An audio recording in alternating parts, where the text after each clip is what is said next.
Gone. The passport I had checked 3 times before going to bed last night had suddenly vanished. The navy blue cover that should have been in its place was nowhere to be found. And this happened less than 24 hours before my flight to Singapore. It felt as if my heart had been plunged into ice water, my blood draining rapidly from my fingertips. I should stay calm. It must be misplaced somewhere. I kept telling myself that as I quietly searched again, the top of the desk, inside the drawers, the pockets of my bag. But it was nowhere. Sensing someone behind me, I turned around and saw my younger sister Megan leaning casually against the doorframe. "What's wrong, Sandra? You look so pale. Lost something?" Her voice carried an unmistakable undertone of mockery. There she stood, twirling her perfectly styled blonde hair between her fingers, a smug smile playing on her lips as if appraising me. In her eyes, I could clearly see the swirling storm of jealousy and envy toward the shining future I was about to grasp. My heart froze, then instantly ignited with rage. "Lost something," she said. She knew everything. She knew exactly what I had lost. That my passport meant more than my life then, and that without it, I stood on the brink of despair. That passport was not just a travel document. It was my future. In the very heart of Singapore, the financial hub rivaling even Wall Street, stood one of the world's most prestigious investment banks. Out of thousands of exceptional applicants, I had been chosen as one of the few finalists, scheduled to fly out tomorrow for the final interview that could secure my future. For this day, I had devoted my entire university life. My carefully packed luggage, the tailored suit hanging like an armor on its hanger. All of it suddenly felt hollow. In the Baker household, my achievements were never celebrated. They were only met with comparison and envy, especially from my only sister, Megan. I felt my blood begin to boil with anger. "Do you know where my passport is?" I tried to sound calm, but my voice trembled. Megan tilted her head in feigned innocence. "Passport? You lost it? Maybe it's a sign from God that someone as ordinary as you isn't ready to go abroad yet." The invitation to my final interview on the desk silently contradicted her words, the proof that I had been chosen from among thousands. With trembling hands, I opened and shut the same drawer again, then turned to face her. "It's you, isn't it, Megan? Why do you always sabotage me?" She gave a derisive snort. "Sabotage? Don't be dramatic, Sandra. I'm just restoring things to the way they should be." She stepped closer, her voice dropping to a venomous whisper. "It's always you. You're the one with the good grades, the teacher's praise, the awards, everything. And now, Singapore? Watching you lock yourself in your room every night, desperate to succeed? It was pathetic. Why should you be the only one to shine, to have a glittering future?" Her words dripped with the concentrated bitterness of years of envy. "Don't you think it's unfair? I'm just balancing things out. This is reality. You're not someone who can leave this house and make it in the world." With that, she slowly pulled my passport from her pocket, flicking it like a playing card between her fingers. Then she waved it mockingly in front of my face. In that moment, it felt as if my world was drained completely of color and every sound receded into the distance. My thoughts came to a complete halt. If you want this back, get on your knees and say, "Please, Megan, do that, and maybe I'll consider it." The sister bound to me by blood now looked like a stranger, a demon consumed by hatred. Beyond my fury, an endless sorrow filled my chest. Why was it that the one person who should have supported me most was the one pulling me down? "Stop it, Megan. You know how important this is. This isn't some game. It's my life. Give it back now." "No, I want to watch that face of yours twist in despair a little longer." "Your life? Don't exaggerate. You'll just come running home crying anyway." Our voices escalated into a fierce argument, shattering the quiet night. Hearing the commotion, our father George and mother Beth entered the room, their faces grim. What on earth is going on here? My father's low voice froze the air. I pointed at the passport in Megan's hand, my voice trembling. "Megan stole my passport. She doesn't want me to go to my interview tomorrow." At my words, Megan's mocking smile vanished, replaced almost instantly by tears welling up in her eyes. And she rushed to our parents, speaking in a fragile, pleading voice. "No, Mom, Dad. It's not like that. I was just worried. I thought maybe Sandra isn't really capable enough, and that if she went to Singapore on luck alone, she'd just end up failing." I thought someone had to teach her that the world isn't so easy. I was only thinking of her. Her transparent lies, her crocodile tears meant to invite pity, made me sick to my stomach. And yet my parents believed her pathetic act without hesitation. My mother embraced the sobbing Megan gently, then glared at me. Oh, Megan. What a kind-hearted girl you are. Even sacrificing yourself to correct your sister's mistakes. Then my father let out a heavy sigh and delivered his verdict in a cold voice. You heard her, Sandra. Even your own sister can see through you. Listen carefully. Opportunities are not given to those who don't work hard. God only smiles on people who shed blood, sweat, and tears. You should be grateful to Megan for showing you your weakness. His words didn't just dismiss my efforts. They denied my entire existence. Every hour I had poured in, every ounce of passion, every sacrifice, it was all declared worthless in front of them. And this was how it had always been. When I was in elementary school and won a speech competition, Megan had accidentally dropped my trophy down the stairs, shattering it. My parents comforted her while telling me, "You're the older sister, you need to endure it." In middle school, the night before the student council elections, Megan had accidentally spilled coffee all over my speech draft.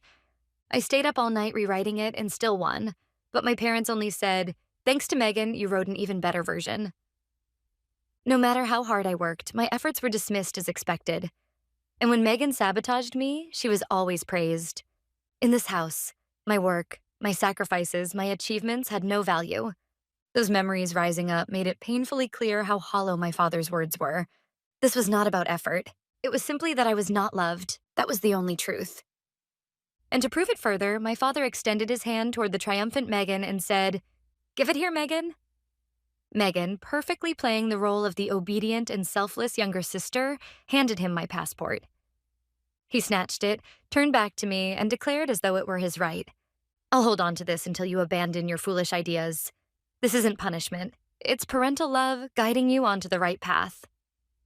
And my mother added, driving the knife deeper, "That's right, Sandra. God has given you this time to stop and reflect." With my passport in his hand, my father left the room. Most likely, he would lock it away in one of the drawers of his study. I was extinguished completely, physically and emotionally, without any shred of hope. At least, that's what they thought. I slowly lifted my face, meeting their eyes without shedding a single tear. Inside me, I felt a cold flame of determination begin to burn. They still had no idea who I truly was, and they couldn't imagine what was coming. I didn't say anything back anymore. I simply turned my back on them and walked up the stairs, one deliberate step at a time toward my room. Once inside, I turned the lock with a quiet click and exhaled deeply. I looked at my reflection in the mirror. Staring back was not a defeated, pitiful daughter. It was a warrior, eyes burning with anger and resolve. I let myself collapse onto the bed as if in defeat, burying my face in the pillow. I forced sobs loud enough for my parents downstairs to hear. But inside, I was utterly calm. Their betrayal wasn't a storm that could shake my plans anymore. It was only the wind pushing me forward. Because this was exactly what I had predicted. My childish, predictable sister. The passport Megan had snatched so triumphantly was nothing but a decoy. The memory of how it all began came back vividly. Months ago, through a careless mistake, I had really lost my passport. The panic, the dread. I rushed to apply for a replacement. For an entire month until the new one arrived, I felt like I could barely breathe. A few days after I received my new passport, something unexpected happened. The old one, the one I thought I had lost, suddenly appeared, tucked away in the pocket of my winter coat. Of course, it had already been officially canceled, nothing more than a booklet now. I was about to throw it away when a thought struck me. Maybe this old passport could one day become my shield. I had long since realized that my family would never truly celebrate my success. When a decisive opportunity came, they would surely try to sabotage me somehow. So I placed the canceled passport, the decoy, inside an obvious travel file and kept it on my desk in plain sight. I hid the real valid passport deep in my closet in a secret spot no one knew about. From under my pillow, I pulled out my phone, the screen casting a pale blue light in the darkness. I no longer needed to feign tears. With steady fingers, I sent a short message to one person, my only ally and friend who recognized my efforts. Victor. The message was brief. Plan B in motion. His reply came within seconds. Got it, 5 a.m. Those few words warmed me more than anything. I was not alone. There was someone who believed in me and supported my dream. Setting my phone aside, I stood up quietly and pulled a backpack from the depths of the closet, hidden behind stacks of old textbooks. Inside were my real passport, my interview documents, and everything I needed to seize my true future. From downstairs, I heard the sound of the television and bursts of laughter. I had no doubt they were already savoring my supposed downfall, reveling in their family bonding time. Utterly unaware that upstairs, I was unlocking the door to my future. If they were celebrating, then it was far too soon. The real game hadn't even begun. At 4:45 a.m., with silence ruling the house, I slipped out of bed without a sound. Adrenaline coursed through me. Though I hadn't slept, my mind was sharp and clear. I quietly pulled out my backpack from the depths of my closet, the one packed with my future. I left a single note on my bedside table. It contained just one line. The door you closed was the wrong one. Then I crept downstairs, silent as a cat. My hand was on the front doorknob when it happened. The floorboards above creaked. I froze. A door opened, followed by footsteps on the stairs. Someone was coming down. Panicked, I pressed myself into the shadows of the coat closet near the entrance. It was Megan. Maybe she just wanted a glass of water. I prayed silently for her to turn back quickly. My heartbeat thundered in my ears. Then my phone vibrated faintly in my pocket, despite being on silent mode. A message from Victor. A short message that read, "I'm outside." It was my only chance. As Megan turned her back to the fridge, I darted from the shadows, grabbed the doorknob, and twisted hard. But the old hinges, long untouched by oil, betrayed me with a groan that echoed through the house. "Sandra?" Megan's sharp voice came from the kitchen darkness, thick with suspicion. I didn't answer. I yanked the door wide open and bolted into the cold night air. "Sandra, stop! I won't let you!" Her shrill scream pierced my back as I ran. Across the street, Victor's car sat waiting. Hazard lights blinking the few dozen feet between us felt like an eternity.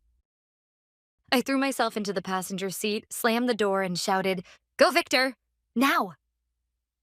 Without a word, he nodded firmly and pressed the accelerator to the floor. In the side mirror, I caught one last glimpse of Megan, still in her pajamas, bursting out of the front door.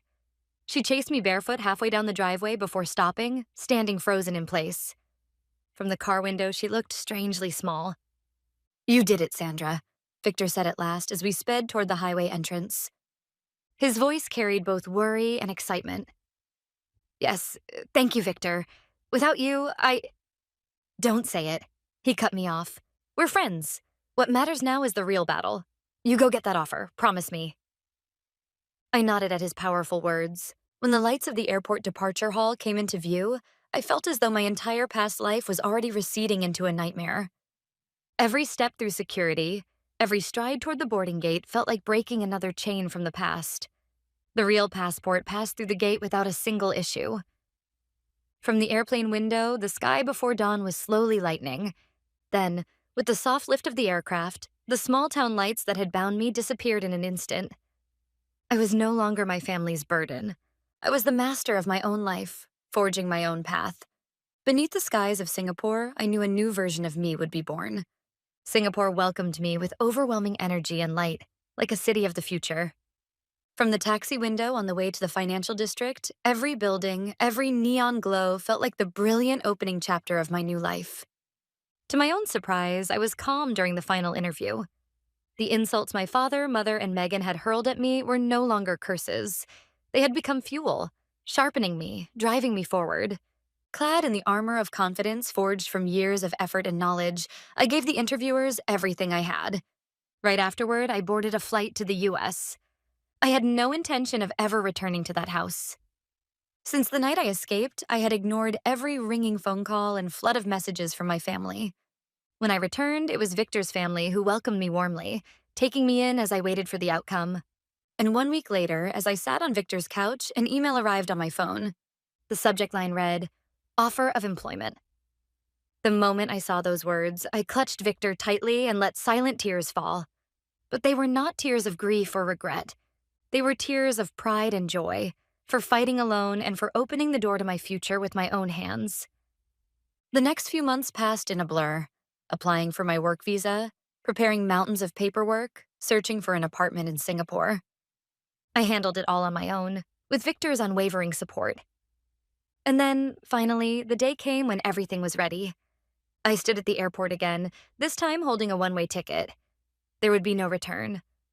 From that moment, my new life began to move at breathtaking speed. Working alongside some of the brightest minds in the world was exhilarating, an entirely different dimension from the suffocating home I had left behind. No one here knew my past. No one cared about my family name. Here, only skill and results mattered. That environment was like an open ocean for a fish like me. What I poured my passion into most was developing a new investment model powered by AI, artificial intelligence that predicts the complex movements of the Asian markets more accurately, more quickly. It was a field everyone else had deemed impossible. I sacrificed sleep, immersed in data and codes, enduring countless failures and iterations. Then, just 6 months after joining, our team completed the AI model we called Archimedes. Its accuracy far surpassed that of seasoned analysts, generating record-breaking profits for the firm. The success made my name known across the industry. I was no longer just a new hire. I became the young genius of investment AI, the game changer who rewrote Wall Street logic. My name spread rapidly across Asia's financial world. Soon, invitations arrived for me to speak at major industry conferences. Standing before hundreds of powerful figures, I confidently presented Archimedes, the very system I had built. Major financial media outlets covered it extensively. A rising star from Singapore, Sandra Baker. Her AI may revolutionize the world of investment. With headlines like that, my photo appeared in glossy magazine articles. And then, the gears of fate began to turn more dramatically when CNBC, America's top financial channel, invited me for a live interview. The broadcast would air nationwide from their Singapore bureau.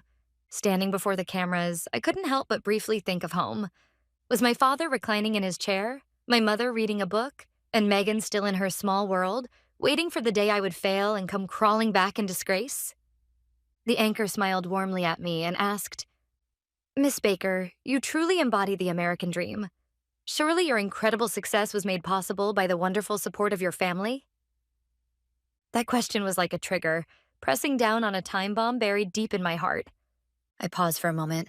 Then I looked straight into the camera lens, knowing they were watching from America. And I said, calmly but firmly, no.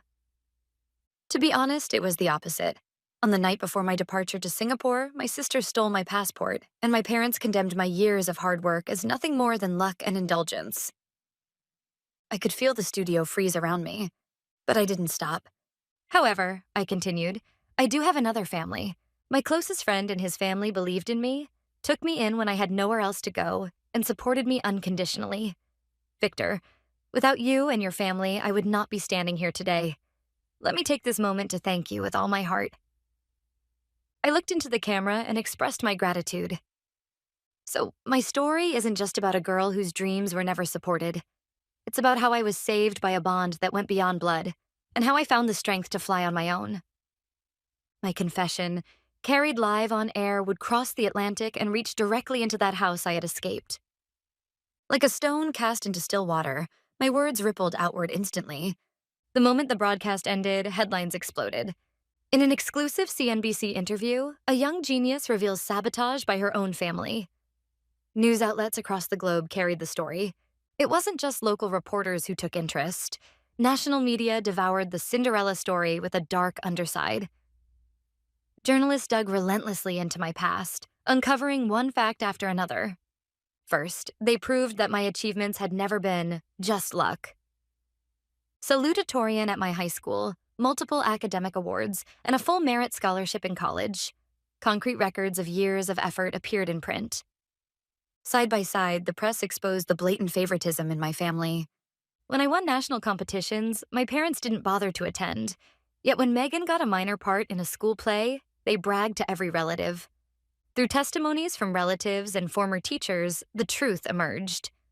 In the Baker household, Megan was always the star, while I was merely the problem. Too talented, too inconvenient. Then came the final blow. Accounts of Megan's deliberate sabotage over the years. In high school, she had deleted my presentation data. In college, she had stolen letters of recommendation from the mailbox. Former classmates confirmed what had once been only rumors: years of calculated jealousy and obstruction. The passport theft was not an isolated incident. It was the inevitable culmination of long-standing envy. Naturally, the scandal reached my small hometown in the US. Victor told me the community was in chaos. Both my father, long a community board member, and my mother, active in charity work, had built reputations of respectability over decades. But that carefully crafted image crumbled like a sandcastle. My father resigned from his board position. Attendance at my mother's charity bazaars vanished. The one who paid the heaviest price was Megan. Her social media accounts were flooded with condemnation. Jealous criminal. Vile sister. The insults drowned out the glamorous self-image she had once projected. She was expelled from her university cheerleading team. Friends she thought were loyal cut ties one by one. Eventually, Victor heard they moved out of town, relocating to another state. I don't know whether they would ever be truly remorseful, but I was certain of one thing. There was no place for them in my life anymore. And strangely, my heart felt peaceful. Not the exhilaration of victory, not the satisfaction of revenge. Only a quiet, an almost unbearably quiet, sense of liberation filled my heart. I still live and work in Singapore. Around me now is a new family, utterly unlike the one I left behind. Victor, my one true ally, followed me to Singapore after graduation. Today he works by my side, my most trusted right hand. And surrounding me are colleagues from all over the world, from every culture, who respect one another's talents and encourage each other's dreams. This is the family I chose, the family I built. Blood alone does not define family. True family are those who don't laugh at your dreams, who recognize your efforts, and who simply stay by your side when you're hurt. These are my real family.